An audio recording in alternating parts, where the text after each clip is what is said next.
fully meet the needs. Wasn't tailored to really understand and meet the needs that are different and specific to creatives. So what's the whole name of Sunshine? I was trying to make a list and I kind of. Sunshine Enterprises. Okay.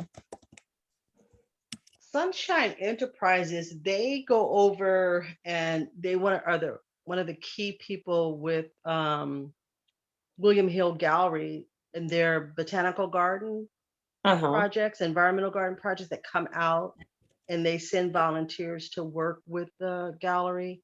That's all I know about Sunshine Enterprise and meeting some of their directors. Oh, they have a 12-week entrepreneurship training program. I actually referred a girlfriend of mine and she did it. And they launched one called the Artisan Maker that was led by, to my dismay, a man who is not a creative, who led a previous similar sort of thing, but less weeks, that a friend of mine participated in, that was based out of the arts building over on Stony Island. And it was quite, I mean, it was just so incredibly basic and not robust. Now, Sunshine has taken their Artisan Maker specific 12-week program and partnered with South Shore Chamber of Commerce. So South Shore Chamber offered it in collaboration or partnership with Sunshine Enterprises. And South Shore Chamber ended up hiring this guy to run their entrepreneurship, I guess, division or whatever they're calling it. And I don't have anything against him. I just feel like if you're going to lead creatives, if you're not a creative, what is the basis of your understanding on the needs that creatives have in an entrepreneurial way? Because his background came more from real estate. But wasn't that connected to their kind of retail? Yes, they have that site on 71st called the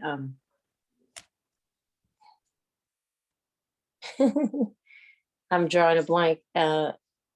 Yeah, we looked at it one cafe ago, some time back. The Artisan Collective, that's what it's called.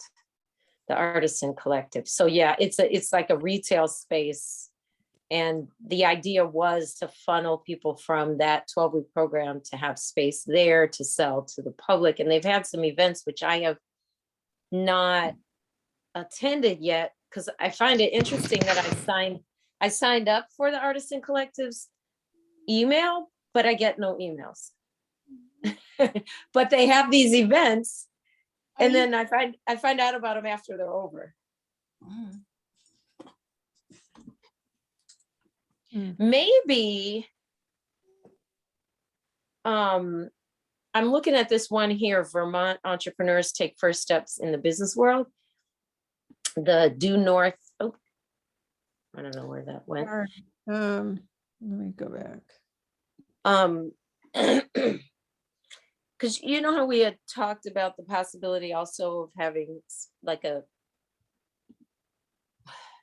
either a co-working type space or a maker space. I think one of the things that would be valuable for creatives is to actually have the ability to have kind of a quote unquote co-working space, but where it's not in the traditional sense of like, oh, you have a table, a desk, you can just sit at a desk, or you can get your own specific desk, but that there's a little of that, but also there's actual studio spaces that could be used in that way, either by the day or the week or the month or longer term.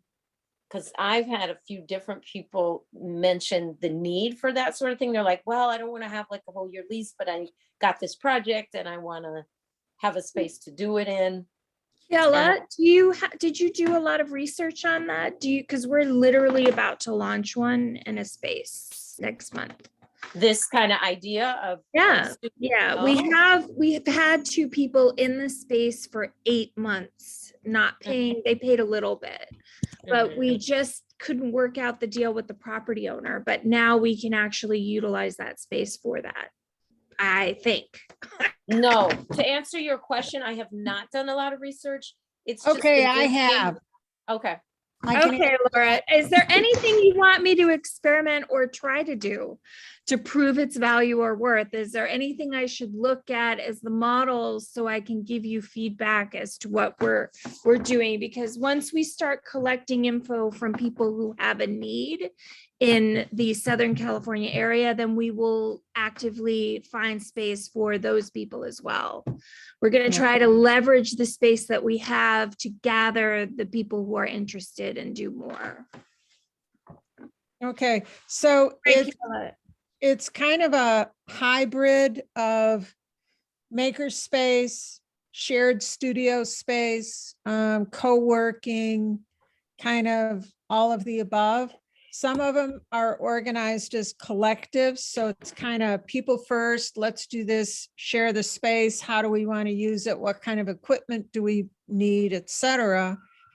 And so they make the membership fit the financial needs of the group involved in forming it. Other spaces, and I have to go back through my notes to collect case studies, but other folks have done it where it's, it's a graduated scale where totally private space costs the most and shared desks and equipment, whether it's woodworking or printmaking or they kind of build storage. So what you get is a closet with a lock on it and you keep all your tools and equipment in there. And then you have access to the shared space and you kind of pull your table out and you do your work and you push it back. So it's a way to accommodate folks at different financial levels. And the New York was the place where I found the most examples of kind of shared studio space that was constructed that way, but they exist all over the place. So I'll have to, and I think it's valuable to look at case studies because you can kind of pick out the best bits that relate to either your space or equipment or needs of the artist and kind of work a business plan out based on what they were doing. And you can always call these people up and ask them for advice. So. Kayla, did I totally interrupt? Do you want me to circle back to this? No, that's good. That's fine. Well, literally right now, would it be helpful to you too if I conducted those kinds of conversations during this pop-up research station time? Sure. So on the week that you're not doing anything, because I could do that, it would even be helpful if they knew that this was definitely helping beyond me and that this was something that would be integrated into what you're doing. Because that I'm great at that, asking people to do that because I do that religiously. Right now, I haven't looked at a lot of models. Probably should have done more groundwork on that. Anything you can share with me that would be helpful in me also being able to give you more information that would support what you need to know, just share it and I will integrate that into what I'm doing right now. We've been doing exactly what you're looking at, the needs of who we came in contact with. And I did meet people who were embedded within the community, worked with the person who is running cultural resources here, found certain people, and I'm building out something with through their needs as well as the needs of us at this property. But as far as looking at a wide range of how other people were doing things, I have not done. So any support with that would be great. I'd be grateful, and just let me know how I can support you as well. Okay, I just have to go through my files and kind of pull out the appropriate, examples that you can review or discard. If you have a list of questions you want me to ask people, or if you want me to share my list with you so you can add, or if you want to jump into the conversation if you're there, it's all welcome. Okay.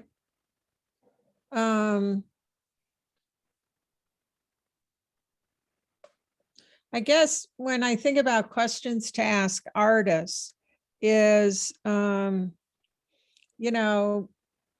what are you looking for? And is it access to private studio space or shared studio space or exhibit space, or do they want to share equipment? And I'm thinking of, printmaking, photography, not so much anymore, but it's worth asking. And Laura, something that's coming to me is that because all of this came about because we're looking at the potential of this grant, right? So what I've seen on a few of the success stories is capacity building on one or two. And then I've seen, a few different ways people have used it, but I wonder if it might be proposed to use it to really laser focus in on those needs. And my apologies, Liza, I misspoke. Laura obviously has more of this than me, but I don't know what I was thinking. The individual artist program grant and the work Laura and I did already, meeting with some artists. So we do have some stuff. I just haven't compiled it. However, because I have like all these pages with handwritten notes from brainstorming sessions and Post-its on stuff, but I just found out yesterday on the Miro board, like that eternal whiteboard, you can actually take a picture of Post-its that are on a piece of paper or wherever it is, and it will transfer them into kind of digital just automatically and transfer your writing and everything. What So, a genius way to save time. oh my God. Yeah. I was almost ready to jump up and down when I saw that last night. But anyway, I'm jumping with you. anyway, my point is I've got a woman who's also going to edit down some video from these discussions that glean some of that, like what Laura's talking about. Laura and I did one or two conversations and put some surveys out. We still have that survey. My point is, perhaps this grant could be used to build capacity in that way, to hone in on those needs towards, and then plan and develop that training. And then it can lead to that actually being a part of the ADTF. I mean, ultimate I'm development. with you. I see this as Melinda Gates territory immediately. I love it. Right. I'm thinking, I see it in layers, but I think what we already have, what Laura has, what I have individually, and what we have collectively, as well as the Artist Design the Future specific plan, I think there's a lot of ways to that Right. it Well, fits. if there's any way, I'm sorry, I seem to be jumping in too quickly today. Apologize. If there's a way that our properties or what we're doing can be a piggy, a experimental ground for you to leverage, let me know. Yeah, I think that's a great idea, because this is, if we do decide to apply for this, it's specific, it's very clear. They want a national sort of impact with it, and that it'd be relevant nationally. So kind of having both coasts, so to speak, or Midwest and West Coast, and maybe connect with somebody on the East Coast. I think that would make it a lot stronger, and perhaps include doing some of that, either capacity building or planning collectively within the scope of what would be written in the grant. Am I making sense? Well, the other thing is kind of, doing test models of, That's doing prototypes and to compare what would go on in Southern California with Chicago is kind of interesting because they're so different, and dynamic, but both would, reveal some interesting things that can be applied across the nation. I want to share one example of the National Alliance of Manufacturing with funding from LISC. And LISC is the local initiative support. They're kind of a venture capital for non-for-profits. They looked at artists within the manufacturing sector and why this is important to pay attention to. And I've used like 10 or 12 case studies just in the last 6 months to illustrate some proposals that we're doing, where artists of all different backgrounds, types, etc., were working collaboratively and they didn't, some were called maker spaces, but it's much more sophisticated than that. And one of the things that they talked about was, artists who are doing festivals and studio tours and exhibits and stuff are at the low end of the spectrum as far as earning, but artists who are manufacturing stuff, designing stuff, doing placemaking and commissions and furniture and, kind of broader elements, are making on the average, $60,000 to $70,000 a piece per worker. And so they were saying this is far better than festival kind of management and service oriented artist stuff. And so one of the things they talked about was, so anyway, I got a lot of research that I've been chomping on the bit to share with other artists, and nobody's funded any of our projects. So the other thing that I wanted to kind of comment on is that IIT is very active in kind of technology and training for disabled, differently abled folks. And so they've been tagged with research to do training in that sense. So it's tied to technology and maybe making stuff and the different abilities that people bring to that arena. And so Is that Illinois Institute of Technology, or what is? yes, Okay. yeah. Which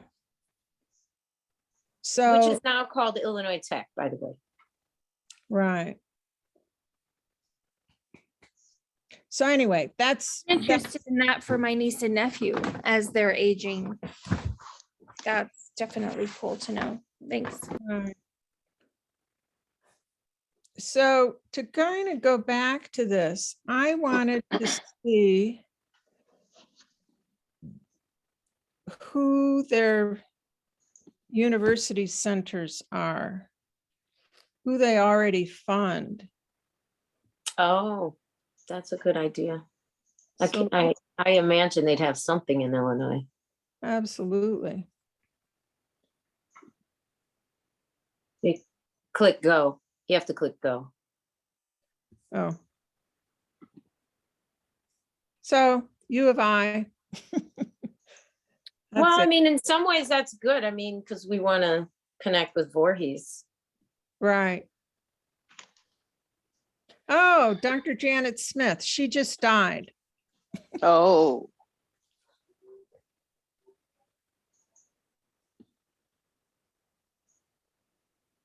So they are looking at green development in the Calumet Industrial Corridor, eco-friendly business, highly skilled workforce, talent pool that's prepared for those. So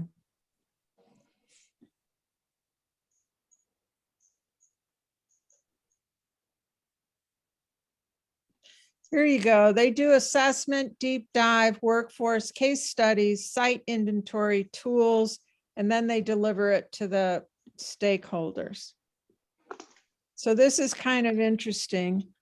Green architecture and construction, lighting. I don't know. Yeah, it's the Voorhees Center, yeah. Right.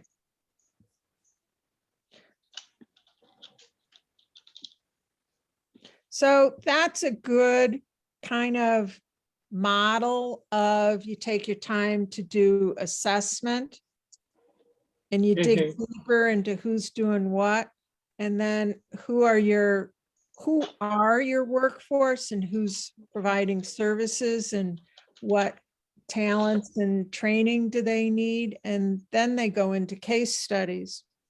Yeah, I think that's a good example that we could work for what we're talking about. Right. So the interesting thing about arts, and not just maker spaces, but artists working in partnership with architects, designers, product design, recycling materials, you know, there's a lot of ways that artists can kind of fit into that kind of green technology. Oh, they did this way back in 2016. So they've been working on it for a while.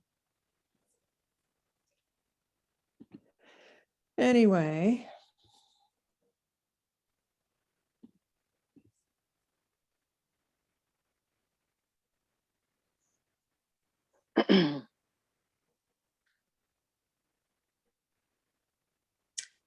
So I think this is a good thing to consider as well in light of Chicago Prize and other stuff. And that upcoming submission. And not to totally change our focus, but I was curious what alpha you were wanting to discuss, because I know that it wasn't this, but this seemed relevant, so we went down this Went on with it. we went down this rabbit hole, but I did want to hear what you were wanting to look I at. wanted Laura to pull up our actual proposal that we sent to Artworks Fund, because we gotta unfortunately you didn't receive it this time. There was a whole lot of people in front of you that had better proposals, you know what I mean? So we set up an appointment February 14th to go back and talk to somebody to review the panel, thoughts for how to better shape this proposal to resubmit like March. Oh, you already got a response? Yeah, we got it this morning, like oh, okay. 2 hours ago, right before we started our conversation. So, Did it share with you who did get it? No, they're going to make that announcement this week, but not today.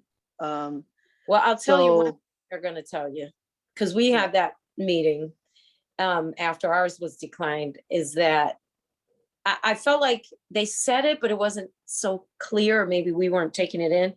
They really want to see about like the pivot and how you're addressing COVID in light of how it's impacted whatever your project seeks to do or the community you're seeking to impact.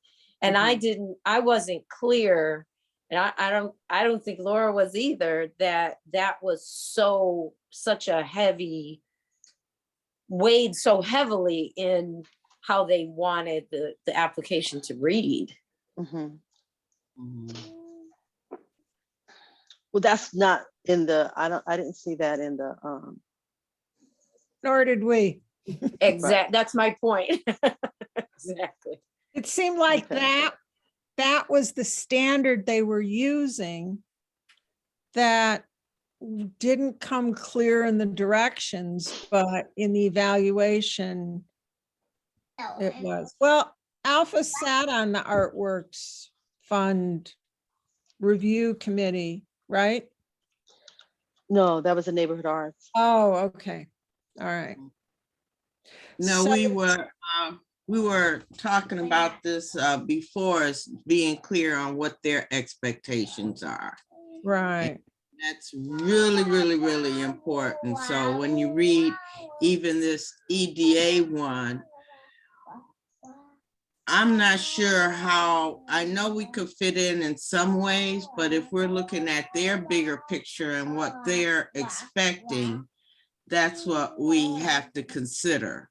Mhm. We can't just mold ourselves into, you know, what they're saying or what they want, but we have to be aware of what we want and really what they want and if it fits. I don't know if I'm making it clear, but like with this EDA, that looks pretty big, meaning there's big organizations. And if we're talking about research and what have you, we might need to look at something a little bit smaller or a little bit focused into what we're doing, and then seeing eventually how that fits into their big picture. So you really, you know, it's really important to see what they're wanting. And it's not necessarily what we have to give. Right. All right, so Laura, were you able to? I did. I just found it. Okay, So let me thanks. share my screen. So you And want I the do agree with Rhonda. Of course, we're not gonna, funders can see that you're tweaking what your, what your project is to fit. And we're Yeah. not trying to go after funding that we had to reshape the narrative to fit in, but we want to be able to shape the narrative so people understand what we're talking about. And that's what why Lisa's on, to help us kind of rail us in and look at ourselves as case studies. Even though we just looked at the case studies of other organizations that were funded, there's so many thousands of organizations that don't have funding, but they still stick to their narrative and their programming. So, And I think, yeah. And I think right. that Lisa was saying, weren't you saying, Lisa, last week or a couple of weeks ago, that it looked like we needed to look at our proposal and that we're sort of all over the place? Who is that? I think Lisa was that was Oh, her I comment. wasn't here last week, but No, what we did say was basically, because we were focusing on archive, and one of the things we were going to do is I sent the video presentation and then do looking at how other people have archived, and I've gotten something. The Library of Congress also has a site now that I've found, and some other stuff, and then just do assessments individually of what it takes and where we are at and where do we need to get to there to be even able to archive. So I think, just reactions to that movie, some resources, I'll send some others. And so that was about an hour, I think 30-minute presentation. So that was what we had said that we were going to do. We never got in terms of, and I think we thought what we said was it was all over the place. But I think the overall goal is how I'm here for basically the archive. Can you say that again, Lisa? How you what? I said, I think the overall goal is how to get ready to archive, because that's why I think they brought me in here. And what needs to be in place to archive. If I'm not, that's where I think we nestled out. And I think one place we started was to look at maybe one area and see how we pull all that together, then expand it out as to what makes most sense to start in terms of the archive to get it ready. But I think that's where it ended up in my head. And excuse the background music, I'm waiting for the IRS. Okay, thank you. That's Oh. like me waiting for Delta Airline for 2 hours. Or Social Security, that's another one. Yeah. Okay. You just Excuse put me. the phone down and enjoy the music. But I think that's Um, where we were at as to what I'm doing next, and then we will evolve from there as opposed to my Sure. little standard prescription, because you all are far more sophisticated. I know that Keela, and I hope I'm pronouncing your name, wanted to say, well, we're going to do more scripted. So yeah, it'll be more scripted.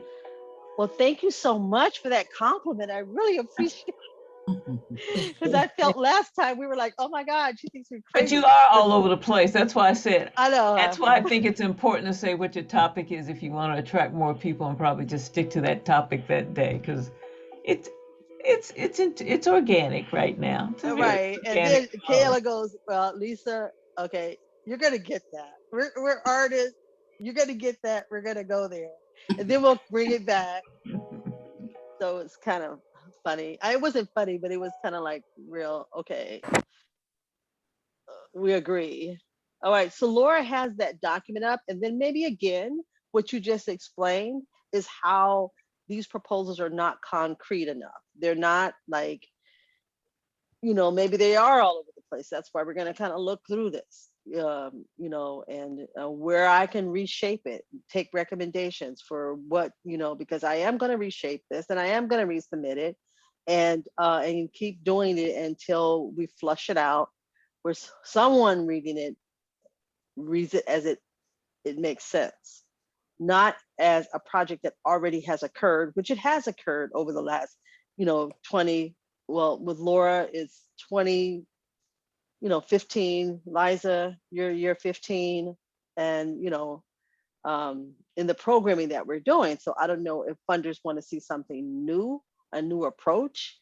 That's a good question to ask them. That is this something that seemed like it was already ongoing and is not applicable to current? Well, another thing may be that the reviewers are all young artists who are so well versed in documenting what they're doing that it's like, why go back 15 years? We have kind of a view of stuff at 30,000 feet above ground level, and maybe they're walking along the sidewalk and they don't see the same. What we have to do is kind of understand how to break down the steps so that it's not such a big general thing that they can say, okay, you're going to do A, B, and C and come out with this. And they kind of want it boiled down more to specifics. Okay. That's what I got from, what's her name? Marcia Feston. She kind of apologized. She said, this is the first time that we've worked with, reviewers from the field rather than just program officers or, and so the big complaint from the reviewers were they didn't understand our concept of economic development and what we were doing and why it was beneficial for the community. There was kind of she in fact apologized to us because she said, it was kind of like they maybe I'm inferring the comments, but it seemed like they lacked the vocabulary to understand what we were describing, and we needed to be way more specific so that they could understand the value of what we were doing. Yeah, that means describing it in their terms. What does economic development mean to them? Not necessarily what it really is or what we believe. And Right. so if there's a difference there, then in the proposal, maybe that needs to be addressed, that this is our definition of economic development and how it fits into their picture or the whole picture of economic development. Right. So, yeah. All right, so what are the other things that you, because she's the person that we're going to be meeting with on the Martha on the 15th. What are you asking? What other comments did you glean from her, Laura? That was one you said. I'm looking, I have mine written in. Were the outcomes clear, Alpha, as to what would be the result of this and how it might benefit the artist community or the I don't know what the nature of the grant was. Were Well, the outcomes clear? yeah. Well, In terms we're going to go through it now to make sure, because I'm not going to submit anything else. Well, I'm going to keep submitting, but I want to continue submitting them and get more clarity, because there's a lot of moving parts in this conversation. And I don't know if using outside facilitators outside of Chicago might have been problematic, because this is a Chicago grant, city.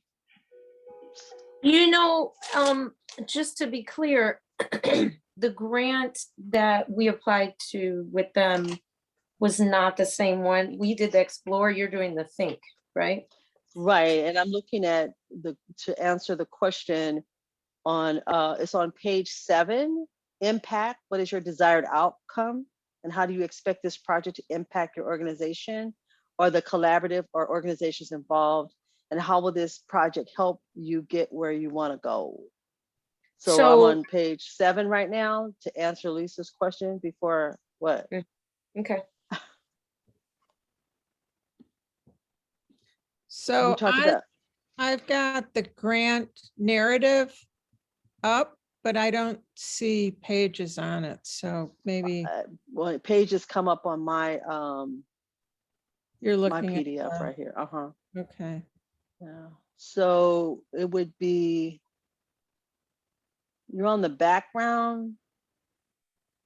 Yeah. You want me to go further in? Mhm. Pages are on, probably go all the way down to impact.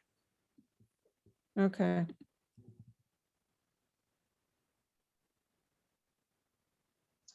See here, it's how your organization adapts to COVID-19. Oh, You asked that question specifically. right. And even though you guys applied for the other one, it's still in this one. Yeah. Let's see here.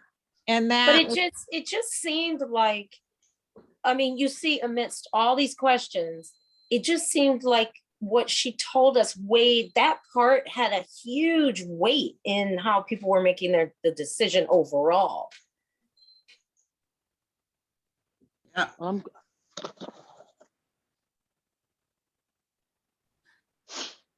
Did you get it yet, Laura?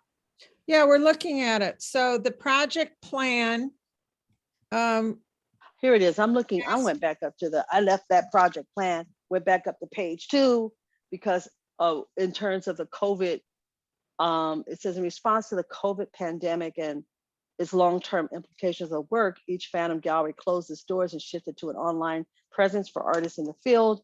We held virtual open studios and art talks, creative conversations. The collaborative team has looked at the collective body of work that each artist, curator, organizer, and their art practice has contributed to the field, and felt it is time to archive our legacies collectively, if not now, when. So I kind of broke that down in terms of, asserting or inserting what the Pop-Up Research Station Cafe is about and the interviews that we want to do. That's how I could answer it. I mean, I didn't say we were going to disseminate and have conversations on which mask to use, if it's the N95 or the KS95, or it's not a laughing matter. 2 people in my household had COVID, my daughter and my granddaughter. So what other ways? I didn't get into Or if you really want to be blunt, we're documenting these artists in case they fall over from COVID. Okay, that's what I We said. have If to- not now, when? But you Not can, but be specific, in case they drop dead from COVID, we'll have them on tape. But that, that would be how how it's impacted. We are documenting. Should I say it more clear? If not now, when? Yeah, I try to be like, if the collective Yeah. team has looked at the collective body, the collaborative team has looked at the collective body of work that each artist, curator, organizer, and their art practice has contributed to the field and felt it is time to archive our legacies collectively. If not now, when? I just didn't say in case we drop dead and you don't have any archives or anything I that know, we've I'm just done. being, sometimes I get like that with groups. But one of the things you might want to do is, I don't know, for anything you submit, just have like a brief one-page inventory of the types of artists, where you've done it, that you have documented, because that will show the body and depth of your work of the three organizations. And I think that might be a good start to give it, flesh it up, and just say, you know, maybe format and whatever, almost like a Excel sheet. And you may have that, but just, I would have an index. I'd always submit it in. This is what we've documented. This is how it's, where it's at, and this is what we feel is important.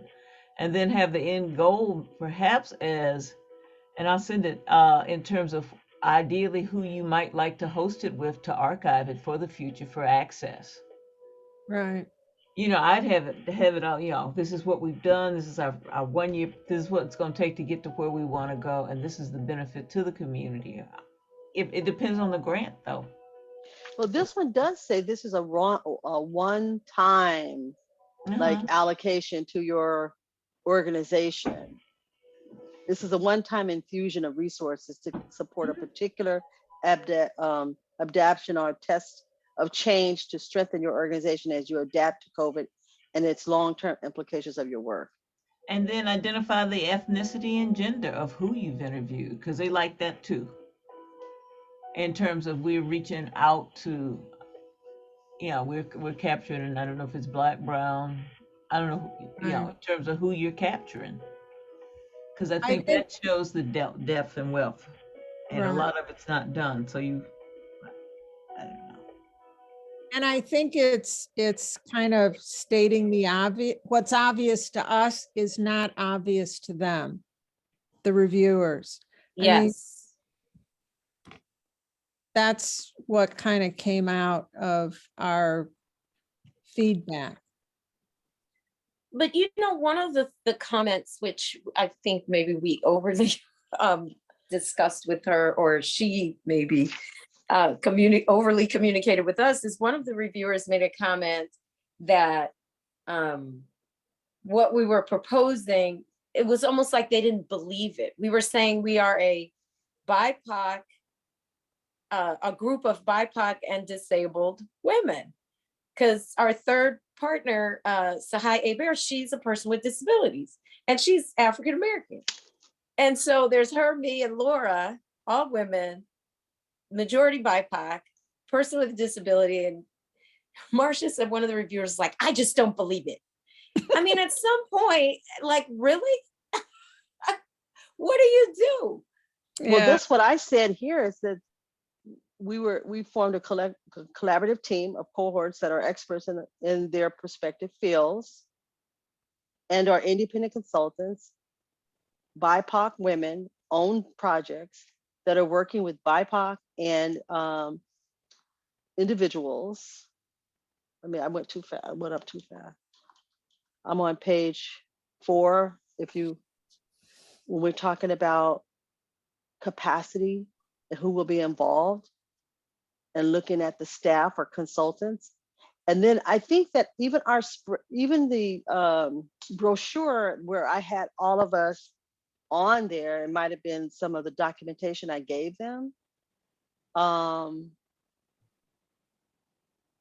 These are BIPOC women-owned projects that are working with BIPOC and individual artists and small nonprofit art organizations. With Zoom technology and other sharing platforms, our reach is broad, but has a narrow focus and focused on outcomes of shared knowledge from the field. I don't know, maybe that doesn't make sense. I'm African American. I put myself in here. Laura is a woman Well- owned organization. But to Laura's point, Mm-hmm. Kayla's making in here. the obvious obvious. So how do Okay. we make the obvious obvious? You know the truth. Laura knows the truth. We know who we are. Maybe there's value in inserting or attaching a document that actually, like you did, like the one you created where there was the images. Did Yeah. that go with it? I did. And I loaded that up as documentation. Okay.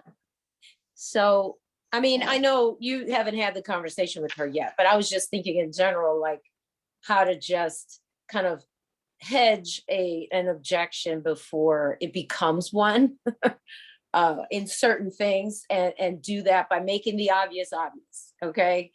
And maybe the BIPOC issue isn't the one, but maybe in like to Lisa's point, maybe some of these ways we're describing our ideas, how to make them clearer and more obvious to people who don't think like us.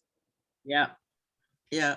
Could you scroll down to your impacts, how you describe? We're on page 7 right now. It's okay. Is this it? Project time. When I used to review stuff for the Department of Cultural Affairs grant, Uh-huh. Wait. I would always look at, Yeah. I didn't hear you, Lisa. There's some interference or something going on. It's to digitalize and I said, Lisa? I would look at bullet points and I would look at quick Yeah. summations. yeah. And I'd Yeah. want to know how they measured it, how their success rate in the past, and how they're going to measure this impact. Yeah. That's just me being You. me. Yeah. Right. I did the Yeah. same thing. I'm not going to say that I didn't do that. I did the same thing when I'm reviewing these grant proposals. I just go in like, okay, you got too much going on. You're not even, you missed the question. If I got to read and I've got a pile of applications over here, I try to fairly pace myself when I'm reading, and then making sure that I'm pairing it with the question and what we're looking for. And I try to and not overthink what they mean and their intentions. I even do my due diligence and go to their websites to check out if they have one and what they're doing. I think it comes down to, just like when I was on the other panel for DKs, it comes down to, except for the people that I clearly said it will be a conflict of interest if I comment. If you don't have someone that's sitting in that circle of people reading these proposals that really understand what you're talking about, they're Mhm. going to be dismissive of your project. Yeah. And let me say one thing, that what I remember from doing some things is like impact is more or less the result. So a lot what I see here under the impact that we've written is more activities. Those are actions, activities. So you want to say, as a result of these things that we're doing, like as a result of the training or as a result of whatever, this is what's going to happen. Artists become millionaires.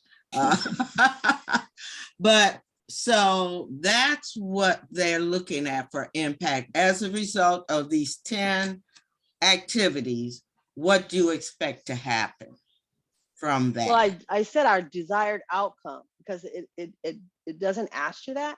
It asks you clearly, impact. What is your desired outcome? Yeah. Well, Okay. And how do you expect this project to impact your organization or the collaborative of organizations involved? And how will this project help you get where you want to go?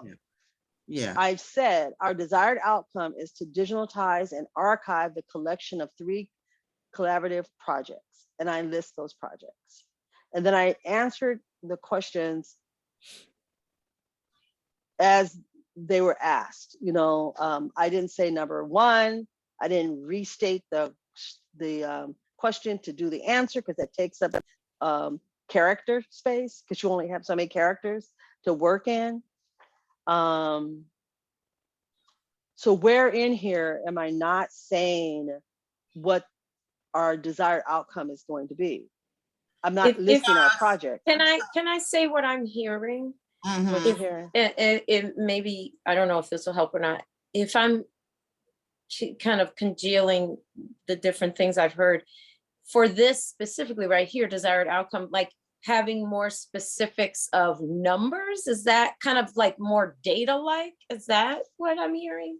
Mm, Like, okay, instead of, I just grab a sentence out of here. Each expert can host discussions on their perspectives of gathering information from the field and provide professional development to emerging curators who work in alternative exhibition space. Would it be better if it's something like each expert can hold X number of discussions on their perspectives, gathering information from the field and provide professional development to X number of emerging curators who work, you know No, what I'm saying? Like, well, is that kind of what I'm hearing? yeah, it might be these people will become experts so that they can do so and so and thing. You see what I'm saying? It's a little different there. So you're saying the experts will do this, that's the activities that they do, but how did they get to the point where they could do those activities? So that's the impact. As a result of being involved in this project, these people have become experts in the field of whatever. So that is the impact of what they're doing when they're involved in the program or the project or what have you. Not, well, they're able to do 20 programs. No, you're saying that they have been empowered to do this, and that as a result of being involved with us, they have been empowered to be able to do X, Y, and Z. That's the difference. But I think another thing is, in terms of track record, is how many curators, emerging curators, have used your space. That's where I would get to. I mean, it's nice to say all this, but it's like what have you done? How many emerging curators, or what have been the results of those people who have assessed it? Maybe 3 case studies, some qualitative as to who, what, and how it was used, the data that already exists, which then you can multiply what that benefit would be once it's organized and conceptualized. But that's Right. And so part of your impact is product. So the fact that we're recording these things and they're available for us, you know, we're also collecting information. And so there's a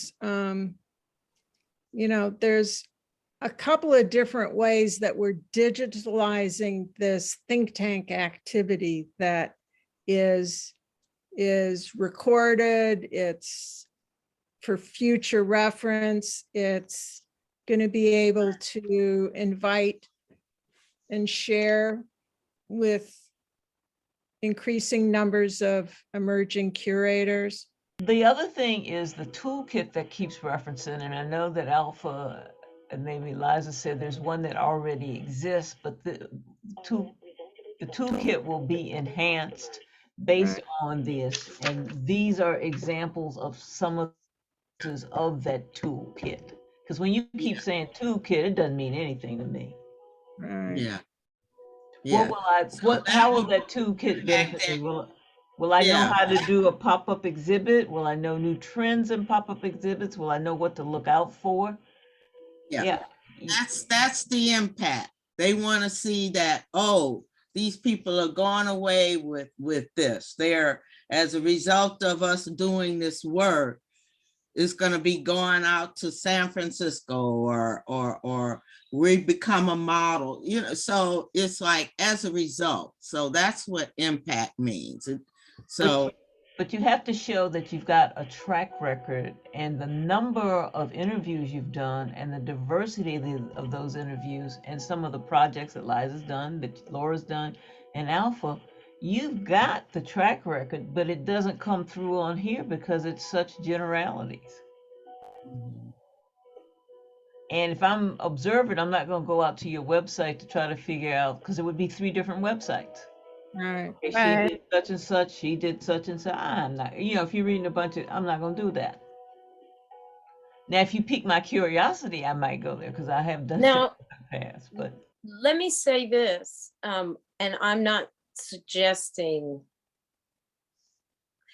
okay, I'm learning about, well, Laura and I both, we're learning about really how the power of a Miro board and just starting to learn. But just a little bit I've learned, I think there's value in thinking about, so we're creatives, having visual references. So you uploaded that sheet that shows people, that gives the background, which is wonderful. I wonder if there's some way to even, like, as we really get to understand the robustness of this Miro board, what it lets you do, it lets you take all these different disparate things. So that could be the 3 websites, right? And put what looks to be a screenshot of them, but the person can actually scroll it through a Google Doc. They can watch a YouTube video. They can look at a website, all right, still in that one place. And they don't have to go around to all these different places. So as we learn about it, perhaps this needs to also become a tool that we just simply include as a link to reviewers to be able to access, that then gives visual kind of explanation as well as access to kind of what you're talking about, Lisa. Because yeah, as a reviewer, you're not going to go to all 3 websites. You're not going to like go into the rabbit hole of researching what's not given to you. But can I say this? Even though Lisa doesn't do it, I know quite a few people on the panels that I was sitting on did it. And They I do did it. it, Mhm. right? Because what we wanted to validate, some people talk all of this, but when you go to their website, it's like, what are you talking about? Right? You're not really, it doesn't reflect, your website and your visual doesn't reflect the work that you do. Mhm. Right? And whoever curated or, was your website developer is not portraying the work that you do or the essence of your nonprofit. And sometimes the more glitzy, the more videos, the more all of this that happens, is a determination of whether this is a legit organization or not, or are they really programming or not. You're saying sometimes that can actually be a Hurt you. hindrance or a A detriment. hindrance, Mhm. right? Because as I a got you. research and development consultant, I honed in on my client that they needed to get their visual presence together or their online presence together, because none of it's working for them. And then for this whole year, we've been reshaping what that looks like. And even when the panelists say, hey, I don't even understand, your website just shows a bunch of pictures. It doesn't show content in terms of what you really do. It just shows a gallery. It just shows a museum. It doesn't show content, like your actual activities, right? So we took that and went back to the web developer to say, you got to clean this up. You know what I mean? And then you got to have someone that actually the exhibition manager, she had to sit down and actually work in with the website developer to get the look that we wanted, because funders do go to your website. They go to your presence. They don't do a lot of research on it, but they do see what you look like, especially if we're talking this digital world and online world. Pop-up research does not have a clean, Liza, you're working on it though, but it does not have a clean website presence of what the No, work that we do. And so I could send them over to just read, but some of it's older information. It's not current. So that's one of the things that my takeaway is, we better get this together, because even on Near Northwest Arts Council doesn't say anything about, I think that I did see the Phantom Gallery mentioned as one of your fiscal agents or partners on that. When I go to Space in the Gap, or if I go to Pop-Up Research Station, which is our landing, I don't see that. I just see that Eliza has the intent to clean it up, but it's not current, right? But I do have it on my blog, and I regularly post about it. Not that this would be anything everyone would be excited about, but I can give you access to that page if anybody wants to contribute to changing or adding anything to that for a single page presence that links everything. And if you have anything you want me to put on that page, you can also send it to me. You can send it to the pop-up research station at gmail.com email, and I can do that this week. And And even then- if we just send the brochure that I put together as a landing, when we get there, that's more than we have nothing to say that we're a collaborative body, Mhm. you know, right? Right. I think Yeah, that's a good idea to do that. Another thing we might want to do is just maybe really visualize, what do we see as the impact? If we're doing this, what do we see at the end of all of this work? So we need to actually visualize it ourselves, and what the impact is going to be, not the activities, but as a result of our activities, what do we see happening? So that probably could be fleshed out a little bit too.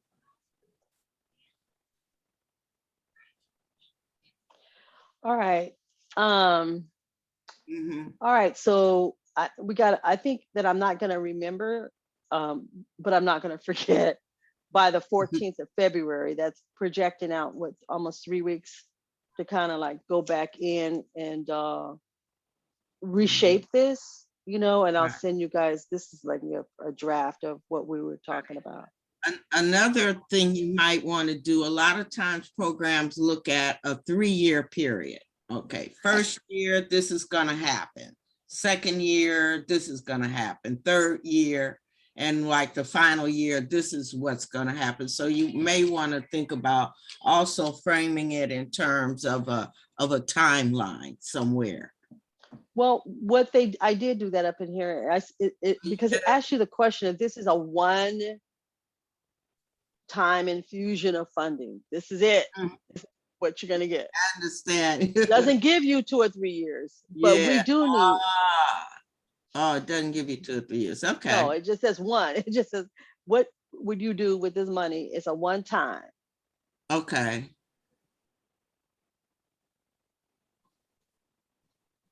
But So it does.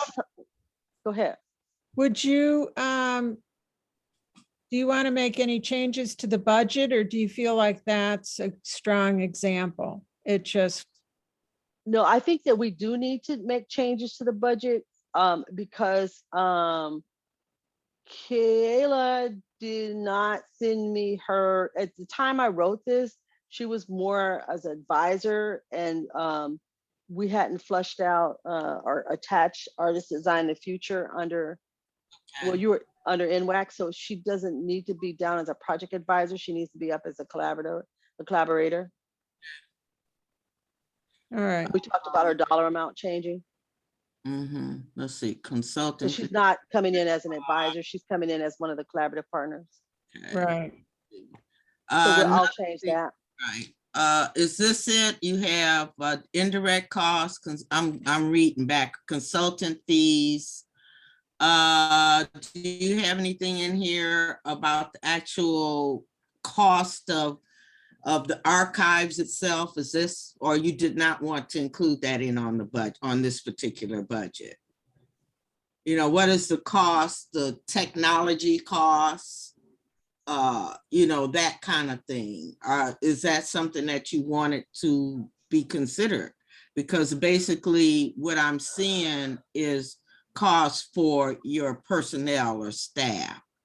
Isn't there also a cost involved in doing the archive, a physical, whatever? So that should probably be included too, I would think.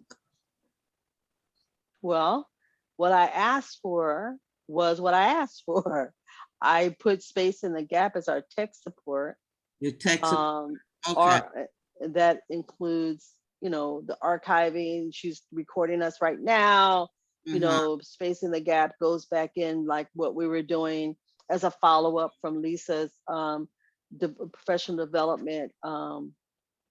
We went back and started really paying attention to the Zoom recordings, transferring that over to YouTube, Right. So that's a landing place to archive that. We were starting to try to streamline and put everything in one location.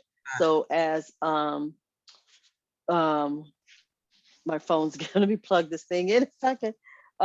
So that's where I put in Space in the Gap, you know, and then Liza up as a collaborator is up there at the top. This budget doesn't reflect the other. I put the other programs that we asked for funding for. And if you look up there, I said the National Historic Publications and Records Commission, and we Okay. asked for funding there. Okay, And, cool. but there is a different ask. Right, right. That's what I was wondering. Maybe also ask them, how do they feel about the money going specifically for consultant fees? They may, you know, some places are okay Well, with I that. guess we could pull up the guidelines, Rhonda, and we could go over Yeah. that, because Yeah. the guidelines clearly said I could ask for what I asked for, and this is what I'm asking for. Yeah. They also have a history of funding consultants, so. Oh, that was a question I had. So that's good. That's good. I was just wondering about that. Okay. No, that's a good question. Yeah. I mean, that's a good, you know, good question to ask, you know, I mean, 'cause- I would ask them, you know, how do you feel about, you know, how we put the budget together?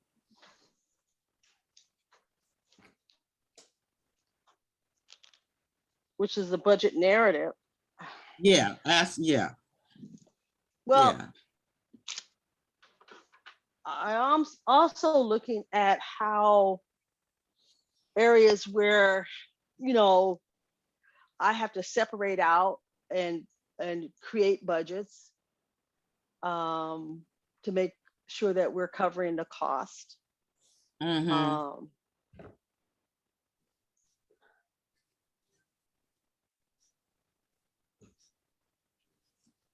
Mhm. I'm gonna have to pop off in just a couple minutes. Okay. 1 minute. You were to you 30. mentioned to me the other day about someone that could be a potential person to come in and talk with us and we partner with before you leave. Ooh. Oh, he had. Oh, there's my reminder. His name is Omar Kashmir. I'm not necessarily suggesting we partner with him. What I was saying is he was interested. I mean, he may be, but he was interested in what we're doing. He's the founder of the Katrina National Memorial Museum in New Orleans. Mhm. And it in a lot of ways to me mirrors kind of it's the creation of what it is right now really began, and I think still is to a large degree, out of his home. It reminds me a lot of DuSable Museum, you know, Margaret Burroughs starting in her living room.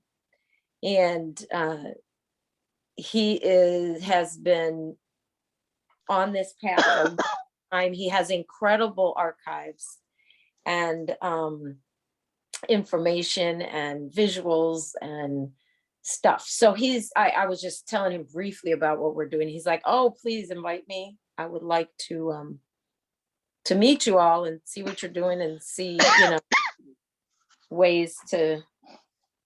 Oh, what a fascinating project he's doing. Just like, oop, hang on, I'm putting his. Are you? Well, that, and so there should be a website for the Katrina National Memorial Museum. But So he's from New Orleans as well, born and raised. so as a way of introduction, do you want to invite him to participate in our discussion? Maybe even, should we give him 10 minutes to just tell us about the museum? Or Anybody gets 10 minutes, sure. It's a yeah, good that's recording. that's the website there.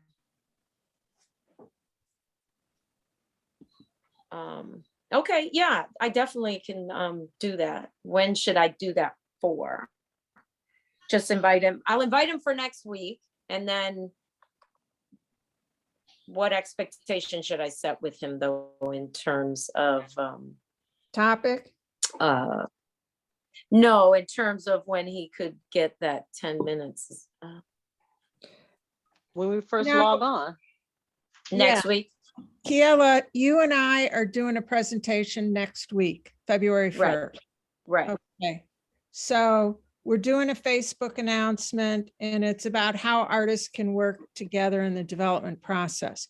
But in that first half hour, we can have a general discussion about, artists, archives, getting started, how to. So, I mean, I think the discussion is going to be relevant Mhm. to participate in. Mhm. But that would be a great launching point.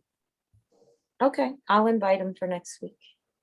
I like the way they got funding from the Institute for Museum and Library Services. Mm. And what was interesting, he just told me they also got shuttered venue operators funding, Right. which is great. Let's see, I didn't. The Sojourner Truth African Heritage Museum, they also got shuttered venue, and we have an application sitting in Institute for Museum and Library Services funding African American museums. We didn't get kicked out this Okay. year, but we're in there. But I was like, oh, okay. And they got Main Street America, Illinois Main Street program. Prime Time, Head Start, and the Louisiana Endowment for the Humanities, and the Historic New Orleans Collection and City of Orleans. We got quite a bit of support. And how long has he been doing this? For what, 15 years now? It's been quite a while, yeah. And he at first he was just a one-man show. A lot of it began with his own family and his personal experience having survived Katrina. He has these archives from Katrina of people who were in the stadium where he got signatures. I think he said of like 3,000 people who were there. He has photos and research, and I don't know when the man sleeps, but he's not, he just told me when I saw him the other day, he has whoever it is that's working on revamping his budget because they don't have the physical museum building yet that he wants. He's like, yeah, it's too much money. We got to downsize it. It was 183 million. And so like, he's thinking gigantic in terms of what he wants to create. So he's definitely a visionary. I don't know if I even asked your question. You answered my question. I'm over here looking at this website, even though you guys are, I'm on the phone, so I'm on my laptop looking around, at his. I don't know why the link's not working for me. I just typed it in and went straight in. knmfno.org. I went to Katrina National Memorial. Oh, that was what I was trying to do. I have to sign off. I got another meeting to go to. So, Right, Laura, thank you. Thank you. yeah. We'll see you all next week. We're kind of 6 minutes over. Bye-bye, and I'm still on the phone holding. Oops. All right, We Lisa, are we'll see over. you guys next week. Thank you. We're like Just all into it. We're all over. I said I had to go, and I'm 6 minutes over. I need to get off as well. All right. All right. Everybody be Okay. safe. All right. Thanks. Bye-bye. Bye. Liza, post conversation. Sure, yeah. Oh yeah, we didn't even get to talk about what I want to talk about. I know. We could do post conversation on you wanted to talk about what's that site chat? Hello?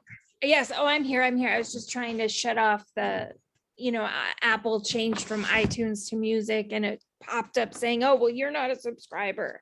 Sorry. How are you? I'm fine. So you're still recording. We were going to talk about Here we go.